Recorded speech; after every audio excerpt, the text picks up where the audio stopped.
Infopodcast, Sant Cugat. Bon dia, us parla Aina Ruiz Casanovas. Aquest dijous 28 de novembre de 2024, des de Ràdio Sant Cugat, us resumim les informacions més destacades que heu de saber per començar el dia ben informats. Avui, obrint la pàgina web, trobareu una notícia molt interessant sobre els pressupostos de Sant Cugat, i és que màxima prudència en la confecció del nou pressupost municipal que mantindrà els ajustos. La liquidació anual del present exercici al febrer determinarà si Sant Cugat capgira el dèficit de 22 milions. Si això es confirma, l'administració local aparcarà les restriccions en endeutament i podria activar inversions per valor de 22 milions. A falta de saber si l'Ajuntament podrà fer-ho, el govern dissenya uns comptes amb uns ingressos corrents de 153 milions i un estalvi brut d'11. L'augment d'ingressos veu de dos factors: el traspàs a l'EMB del cost del transport públic i la recaptació de la nova taxa de residus. El tinent d'alcaldia d'Economia, Carles Burgaroles, adverteix que els ajustos no acabaran, tot i la incipient millora econòmica.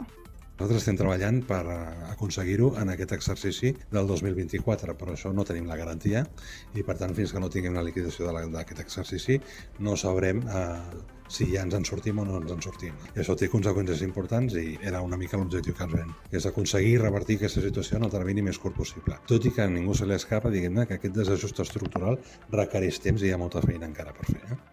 Junts i Esquerra portaran a aprovació inicial la proposta de pressupost en un ple extraordinari retransmès per Cugat Mèdia aquest dijous a les 9 del matí. De les altres notícies del municipi, segurament la més destacada és la següent, i és que Jaume Buscallà, president del grup Sisquella, és des de mitjans de novembre el nou president de Sant Cugat Comerç. Aquesta nova etapa arriba després de la gestió d'Aida Fernández, que va encapçalar l'associació des del 2016. En una entrevista al magazín Faves Comptades, Buscallà ha explicat que una de les principals fites per a la nova Junta és augmentar els comerços que en formen part.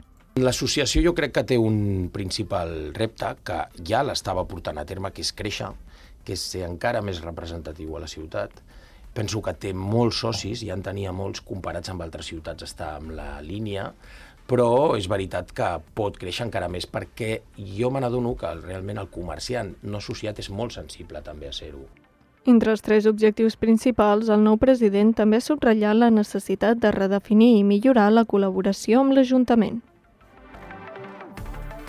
I abans d'acabar us recomanem un acte d'agenda per avui, i és que aquesta tarda tindrà lloc a les 7 la inauguració de l'exposició 10è aniversari de Cal Jarrer. L'Infopodcast és una producció de Cugat Mèdia en col·laboració amb la xarxa.